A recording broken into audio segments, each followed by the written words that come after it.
as part of our Friday webinar series on training on different aspects of our system and about all the different functions of JASCI. Today's is on the packing and shipping processes.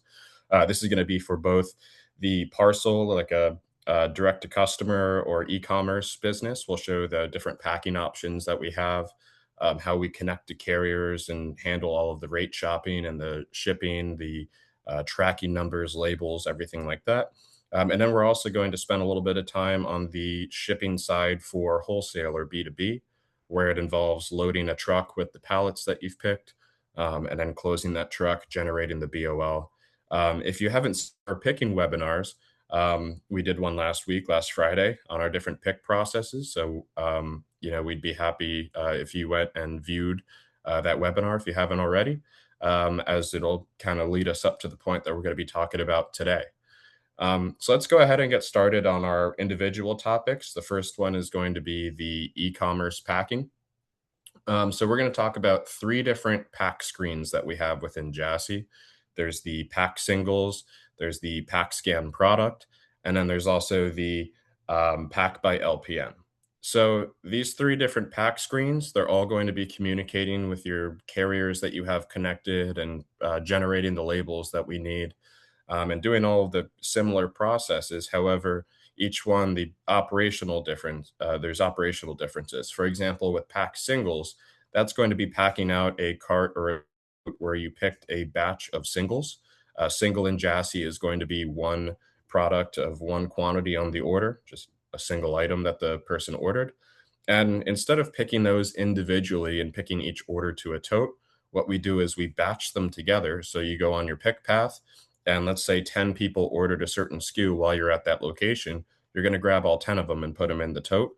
And then when we bring them to the pack station, that's when they're going to be separated out for each individual order that you're shipping out. We also have pack scan product. Pack scan product is going to be a similar pack screen. However, instead of just simply scanning the item and associating it with a single order, what it's going to do is ask you to scan each of the items that are in the tote, whether it's a multiple quantity of the same SKU, or maybe it's several lines and you have several SKUs in that tote all together for an order.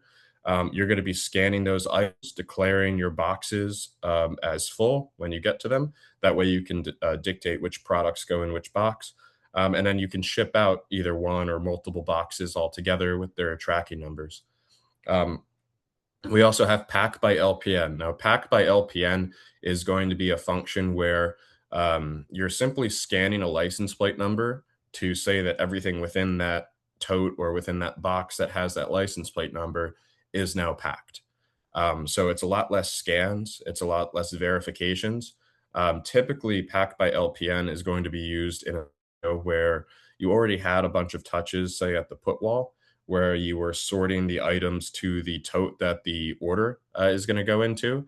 And since you've already done those touches, all those additional scans and verifications that the right items are in the right tote, rather than having the packer do all of that over again, you could just have them simply scan that LPN and then pack it out.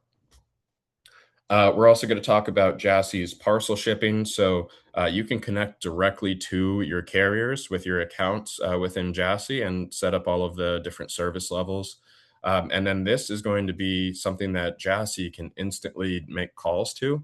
Sometimes you'll get orders where that carrier and service level is already determined. However, if you want to leave it up to JASCI to do the rate shopping and pick the best possible rate, that's going to get the order there in the agreed upon time, because we can rate by individual service level and promise delivery date.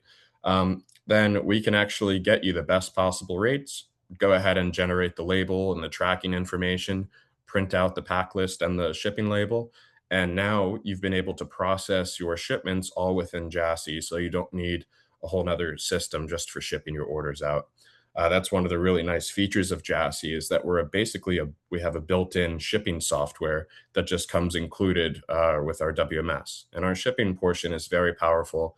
Like I mentioned, we can connect directly to your carriers and make calls to get the appropriate rates within microseconds.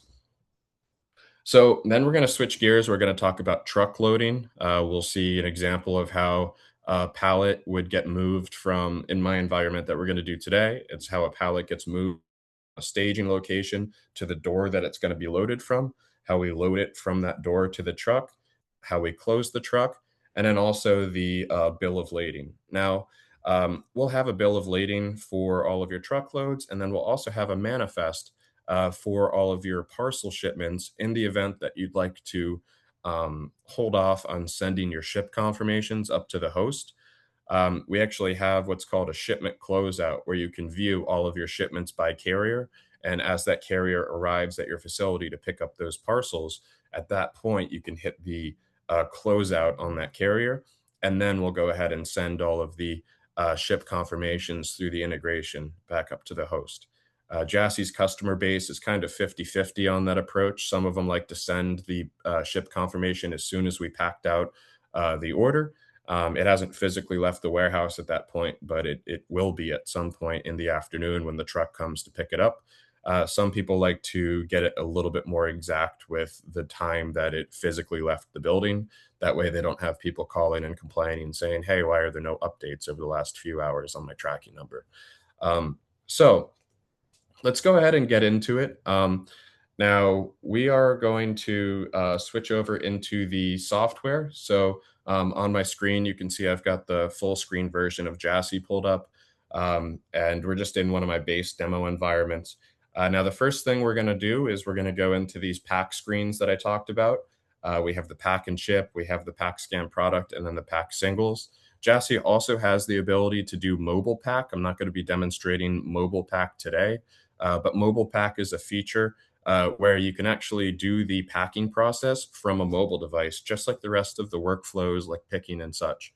Some of our customers prefer that because maybe they have some large, unique products where they don't really pack them out at a bench, or maybe it's just easier for them to use the devices instead of logging into a full screen.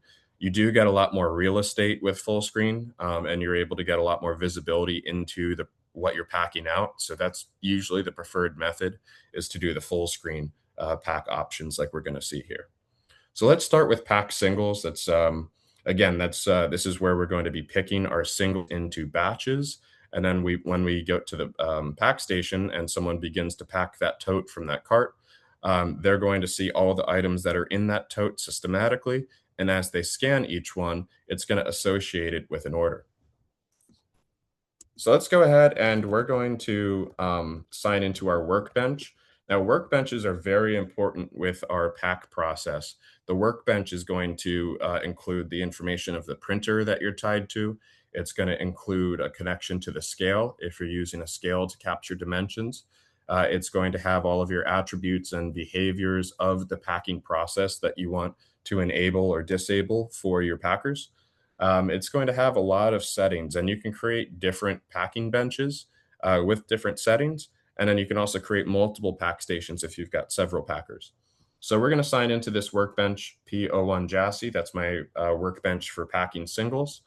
And then we're going to scan one of the totes that we dropped off. So I dropped off tote 11 earlier, which has some items in it. And in fact, I think I actually packed out one of the items. So as you can see here, as we scan that tote, it's going to show us our different products. I have sample product 1 and sample product 2. Very creative, I know. And you can see how many were required. So it says 6 total items should be in this tote, 4 of this SKU, 2 of this SKU.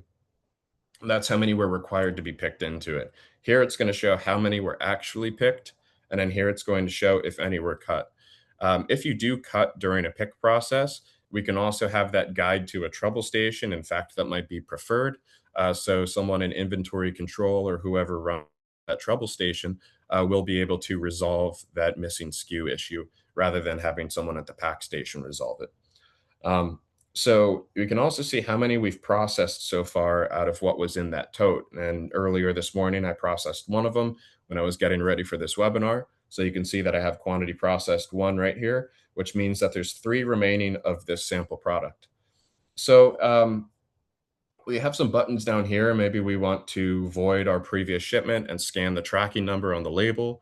Maybe the system says that there's still products in this tote, but physically we don't see any products in that tote. We can hit empty tote /LPN.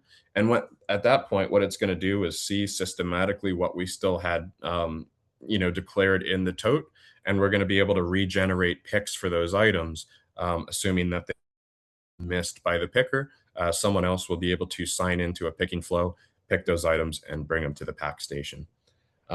We also have the back button if we wanted to go back, and then work lookup would allow us to do a lookup onto a specific work control number tied to these pack processes. Um, so let's go ahead and scan one of these products. We're going to scan the SP1. This is going to bring us to our pack screen. So here we can see the first thing that we see up top is going to be information about the work control number and the sales order that it's tied to. One of my favorite parts about this pack singles process is that as we scan the items that we had picked, all these items that we picked were for orders that exist out there, open orders that we needed to pick, pack, and ship. Now, if a order came down for this product that was a higher priority, let's say a next day air order, and it's about 1 p.m., 1:30 p.m., 2 p.m., and I would really want to make sure that I get these next day air orders out in an appropriate time frame as opposed to maybe my ground orders. Or maybe there's some other reason that it's a higher priority sales order than the other one that we had initially picked. What JASCI is going to do is when we scan that product and it brings us to the ship screen, we're actually going to associate that SKU with the highest priority order that is a single work type. So we call it pick stealing. So as you're, processing your packs, we're going to be making sure that the highest priority orders get out first, regardless if they were intended to be picked that way or not. Um, so we can also see the weight right here. This workbench set up to be more of like a polybag scenario. So what I do is I calculate the weight from the product itself, from our product variables. That's going to be part of the product table and information that you store with JASCI. So it's actually automatically populating that weight in there. We can do request weight from a scale if we set up a scale to seamlessly interact with our pack stations. And then we also have options to where you can go in and manually enter a weight. Maybe you have a scale that's not connected, or maybe you know the actual weight that you want to program this as. We have all of those options for what you're allowed to do about the weight, about the box size, about rate shopping, the carriers, things like that. That's all going to be part of our workbench maintenance. So in the setup of these workbenches, you can declare what kind of behaviors you want for the packers. We can also do select box size. Now, as I said before, I have this one set up to be like a polybag scenario. So instead of using dimensions in a box and the dimensions tied to that box, what we're doing is doing the weight of the product gets populated, and then the DIMs of the product also get populated as the DIMs of what we're shipping. And if we don't have that set up for our pack station, you're going to be able to choose a box size from this drop-down menu, and you can preload your boxes into the system, have certain boxes tied to certain carriers if you'd like to. There's a whole bunch of logic around being able to include these boxes in JASCI. We have our ship to information here. So this is sending an order down to Bradenton, Florida. And we also have some buttons down below. So you can see if maybe we have an address change that we want to make. JASCI will do its best on identifying if there's any issues with an address as we download that sales order. And then again, as we're processing the shipment, we're going to be checking that ship to address in conjunction with the carrier that you selected as well. But if you do want to allow for an address change, that's one of the features that you can set with the workbenches. And then I would see a button right here that allows me to change the address. We can also declare if it's a special box size or not. So if we are doing boxes, like we'll see on the next pack example that I show, we'd actually be able to choose special size and enter individual DIMs that may be different than our standard box sizes. This would be useful in the event that you either had to kind of custom cut a box, use a box that's not loaded into JASCI, or maybe the box is bulging a little bit and you want to slightly update the dimensional data that we're going to be using for the label creation and shipment processing. We also have the rate shop. So this rate shop is actually going to be able to look out across all of the carriers and service levels that we have connected into JASCI, and it's going to be able to deliver the best possible rate for us. We can set this up to be either automated, where it just automatically picks the best possible rate. You can set it up to be manual, where when I click this button, it's going to show me a drop-down list of all the possible rates that it just went out and found. And it's very rapid as well. We're talking about a second, maybe a little bit less than a second of going out and finding the best possible rates and being able to choose that carrier and service level for this shipment. And then we have our process shipment button. This is what we're going to click when we are done with the ship process and everything, all of our data we've verified is okay. This one came pre-populated with a carrier and service level. So that's what I'm going to leave in there. However, if the order doesn't come down with that data, you can either use the rate shopping or you can choose from a drop down to apply that carrier and service level to the order. So when we click this process shipment, what this is going to do is print out our pack list if we require a pack list from this workbench. And then it's also going to print out a shipping label. And that shipping label is going to have the barcode. It's going to be set to the format that you need for that type of shipping label. Maybe you have a particular format for certain sales channels or certain customers. We can actually have those label formats, selected and applied, and then we'll print it out in that appropriate format. Um, Now, since we scanned that product, and processed that product, what it's going to do is bring us back to this same tote that we were packing out of. And as we can see here, we now have a quantity processed of 2 of that product. So we can just simply keep working through our products within this tote. And then when we pack and ship the last item out of the tote, it's going to bring us back to the previous screen to scan the next tote of singles that we'd like to pack from. That's our single orders packing, and you're scanning a product, and then you're verifying the information. If there's anything you need to change, you change it. If not, you go ahead and hit the process shipment button, and that's going to create another shipment. If you have a high volume of what we call singles, which are going to be orders where it's just one item, one quantity of that item, we have a few other options as well, where maybe you want to pack and ship and print labels for a lot of orders at the same time for the same SKU. We have some options for that with both the picking for it as well as the packing settings. If you are curious about that methodology, please reach out to us. We'd always be happy to give a demonstration and explain it a little bit further. All right, so that was the pack singles. Now what I'd like to do is go into another one of our pack workbenches and pack menus, which is going to be the pack scan product. So when we go into pack scan product, remember my workbench. I apologize. I'll have to see my workbench ID very quickly. This one, JASCI P003. Okay, we're going to go into our pack scan product. Oh, it's not the right one. I apologize.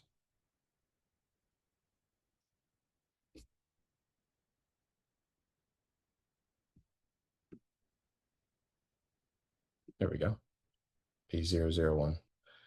Sorry about the delay there. So we're going to go into our our packing workbench, and now it's going to ask us to scan one of the totes.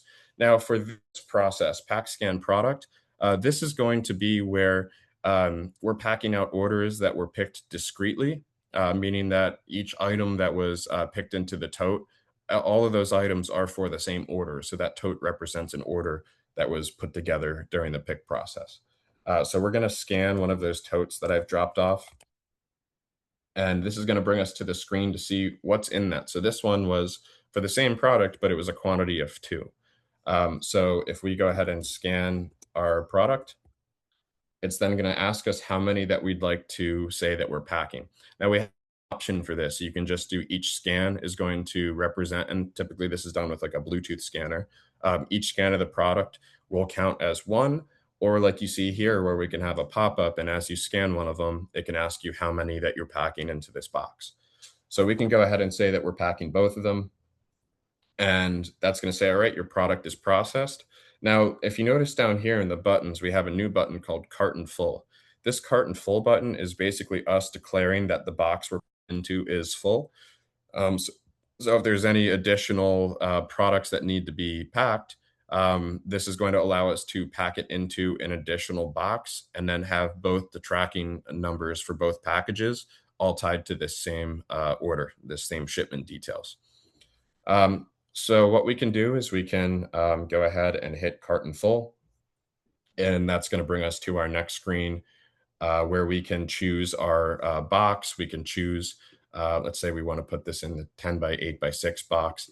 We can request the weight from a scale if we're hooked up to a scale, or I can just say, hey, this is a 2 pounds or 3 pounds, whatever I want to plug in there. And then the rest of it's very similar as well to the other screen. You can choose your carrier service level, you can rate shop, or we can go ahead and hit process shipment. And then that's going to bring us back to scan the next tote.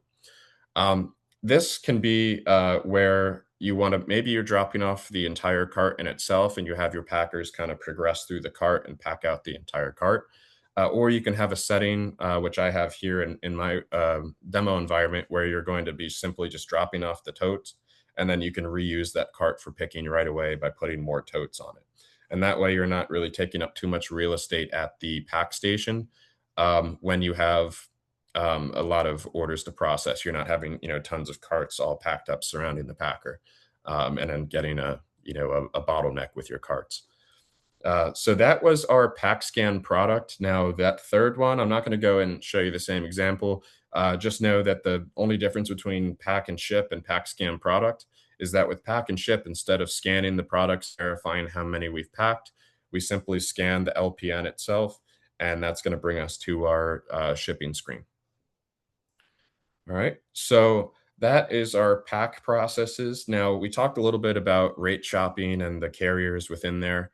JASCI has actually a self-service tool for setting up all of your different carriers and service levels. So to set up your carrier connections so that JASCI can make that integration and make those calls to the carriers, what you would do is come into here and hit add new. And then let's say you have a FedEx account or you have a UPS account. Maybe you want to set up carriers that are going to be on your customers' accounts as well.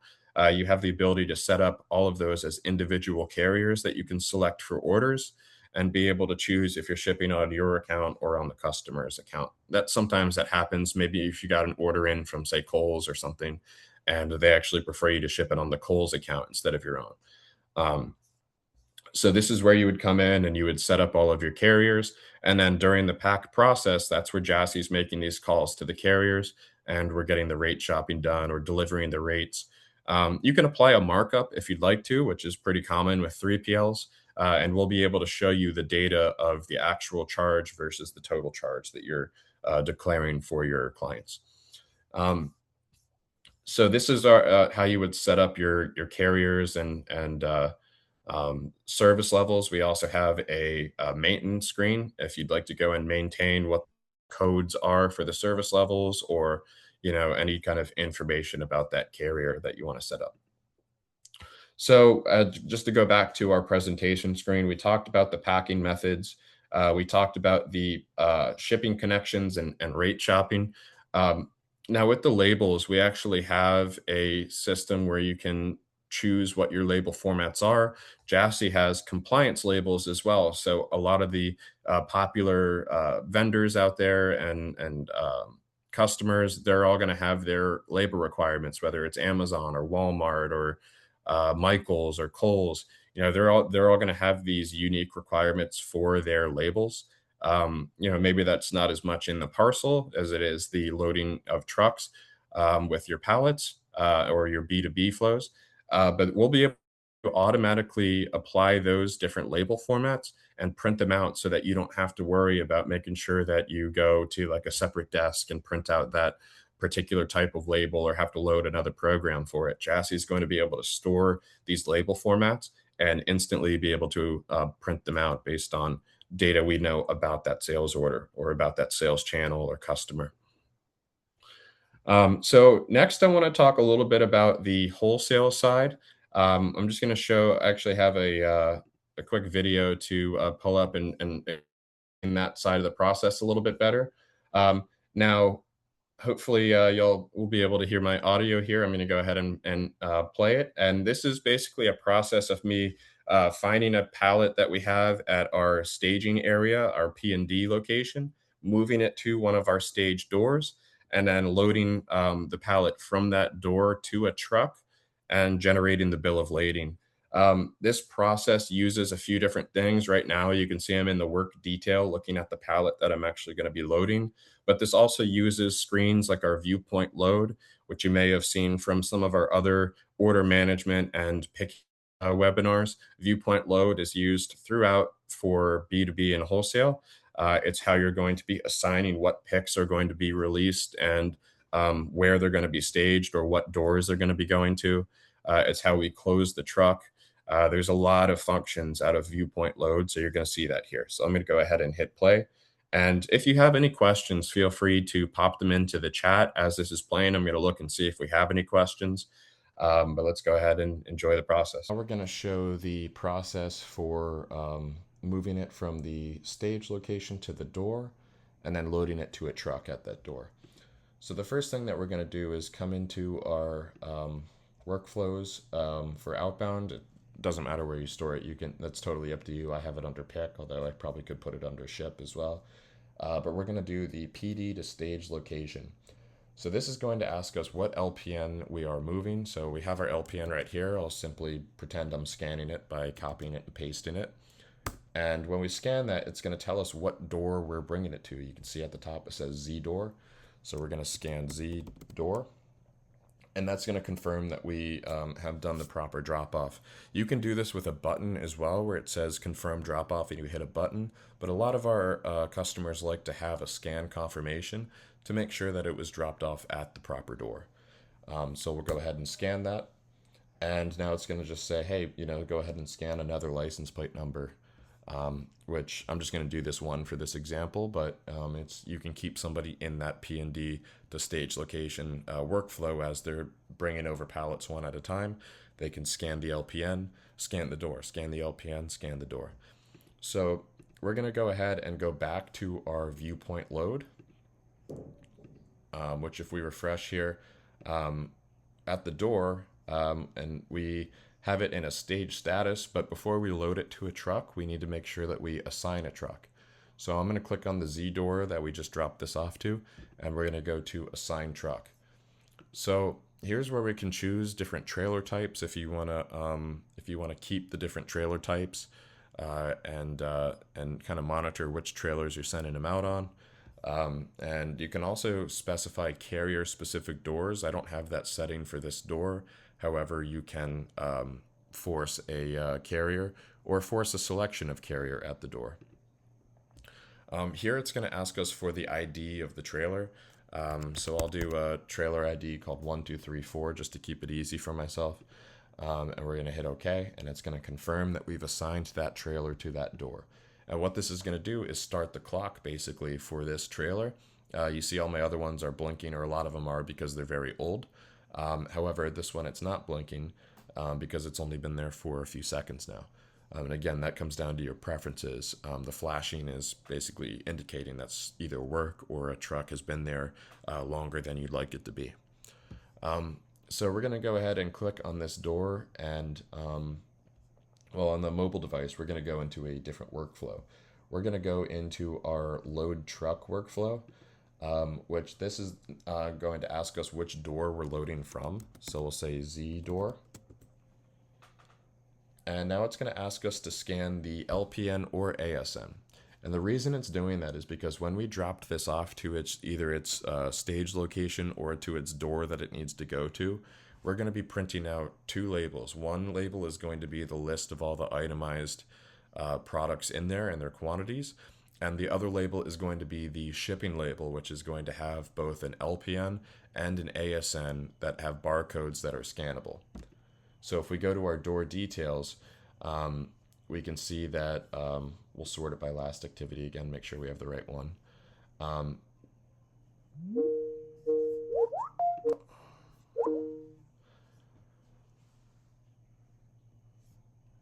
So we have our LPN. This is the one that we had there, this pallet right here. So we're going to scan that. We can also scan our ASN number as well. At this point, it's going to take whatever barcode was easier to scan. The LPN label could be on maybe the bottom of the pallet where you started picking, and maybe you put the ASN label up top. So we'll go ahead and scan one of those barcodes. And it's going to tell us that we've now loaded that. So if you see here, we have the stage status. Now, if we refresh this,